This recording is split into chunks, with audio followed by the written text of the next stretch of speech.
Motivation मिल रहा ये भी होता है है ना, महाराज। मोटिवेशन की जी अपेक्षा जी। से। लेकिन ऐसा एक्सपेक्टेशन तो नहीं रहता कि मान लीजिए आप 10 कर रहे हैं तो सामने वाला भी 10 करे, ऐसा एक्सपेक्टेशन तो नहीं रहता है ना। नहीं महाराज, बिल्कुल नहीं। यानी आप तपस्या कर रहे हैं तो एक्सपेक्ट तो नहीं करते ना कि वो भी करे उतना ही उपास। बिल्कुल नहीं महाराज, वो अपने हिसाब से करेगा। अब हमको अच्छा देख के अच्छा, वो क्यों करेगा? वेरी गुड, बहुत अच्छा।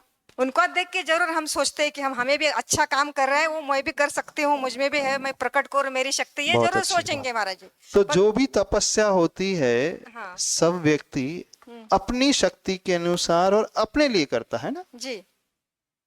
दूसरों के लिए तो नहीं करता वो। नहीं नहीं महाराज, आपने उपवास की तो फल किससे मिलेगा? मुझे ही मिलेगा। उसे तो नहीं मिलेगा। नहीं नहीं बिल्कुल। मिलेगा, बहुत अच्छा। हाँ, उनोदर के साथ कैसा रहता है? उनोदर में भी वैसी होता है ना, हाँ, वैसे रसों का त्याग है उसके साथ भी वैसी होगा। वो भी तो मतलब अपने नहीं, अपने। जितने भी बहिरंग तप हैं, जितने भी तप हैं, हाँ आप करेंगे, आप अपने लिए करोगे ना, जी।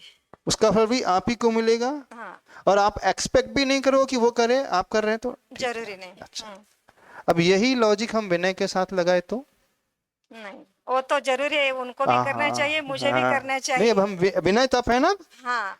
अब आप विनय किसी की कर रहे हैं तो लाभ किसे होगा, फल किसे मिलेगा? मुझे मिलेगा।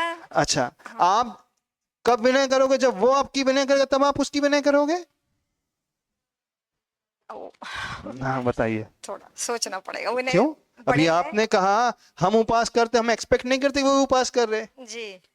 हमें उससे कुछ लेना देना नहीं, क्योंकि हम जो तप कर रहे हैं स्वयं के विकास के लिए कर रहे हैं, फल मिलेगा हमें मिलेगा। हाँ। हम जो तपस्या कर रहे हैं उसका फल उससे तो मिलने वाला नहीं है। जी अभिनय भी तप है ना, जी, अंतरंग तप है विनय। अंतरंग तप है। हाँ। और अंतरंग तप में ज्यादा निर्जरा होती जी। है ना, बहिरंग तप से ज्यादा बहिरंग तप से ज्यादा निर्जरा अंतरंग होती है। तप में होती है। अच्छा, अब दो व्यक्ति हैं, अब एक विनय करता है और दूसरा नहीं करता है, तो आपके मन में क्या भाव पैदा होता है? अभी तो अज्ञानी है, वो जब अज्ञान आएगा तो भी करेगा हमारे। नहीं, आप कर रहे हैं और वो आपकी नहीं करे तो? मध्यस्थ रहेंगे और क्या। अच्छा, तो ये एक्सपेक्ट करोगे हाँ। मैं क्यों झुकूं, जब वो नहीं झुक रही तो मैं क्यों झुकूं? नहीं, ऐसा नहीं चलेगा। ऐसा होता तो ऐसी है ना, संसार में क्या होता है, संसार में तो होता है। ऐसी होता है ना। आप जी, लोग क्या ऐसा बोलते हैं, संसार में ऐसा जब वो नहीं झुक रहा है तो मैं क्यों मैं झुकूं? क्यों झुकूं, होता है। हाँ, जब वो उपवास नहीं कर रहा तो मैं क्यों करूं, ऐसा उसमें क्यों नहीं ऐसा नहीं लगाते? होता, ऐसा नहीं होता। जो यही लॉजिक, जो लॉजिक आप बहिरंग तप में लगा रहे हैं वही लॉजिक अंतरंग तप में क्यों नहीं लगाया जाता है? नहीं लगेगा। तो इस विषय को समझो, हम जो तप करते हैं दूसरों के लिए नहीं करते, स्वयं के लिए करते। यदि हम किसी की विनय कर रहे हैं जो गुणी है, हमसे ऊपर उठा हुआ है, हमसे अच्छा है, हम झुक रहे हैं तो उसके लिए नहीं झुकते कभी भी।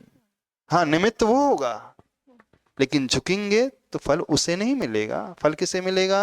मुझे ही मिलेगा। हाँ, मुझे मिलेगा, जो झुकेगा उससे मिलेगा। उसी के मिलेगा। और वो नहीं झुक रहा है तो क्या होगा? उसको कर्म बंद हो जाएगा। हाँ, मान कषाय का कर्म बंद तो ऐसे होगा। चलेगा। जी। अच्छा, और वो आपकी विनय करना बंद कर देता तो आप क्या करते हो? हम भी नहीं करेंगे। व्यवहार ऐसा करता है, व्यवहार बोलेगा कि ये वो हो नहीं गया। करे मैं क्यों करूं। और महाराज अरे जी, वो नहीं कर रहा मैं क्या करूं, तप हमारा है कि उसका है?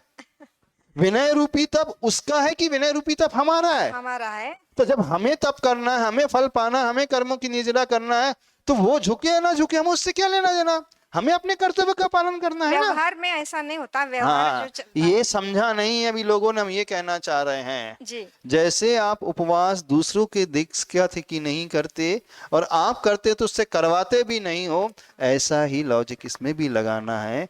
विनय हम कर रहे हैं तो जरूरी नहीं कि वो करेगा तो हम करेंगे। जी हम कर रहे हैं तो हम उससे फोर्स भी नहीं करेंगे तुम करो। जी। आप करोगे तो आपको फल मिलेगा, नहीं करोगे तो नहीं मिलेगा। मैं करूंगा तो मुझे फल मिलेगा। मैं झुकूंगा, मैं अपने अहंकार को छोड़ूंगा, मैं अपने ईगो को छोड़ूंगा तो फल मुझे प्राप्त होगा। बस इस धारणा को समझो।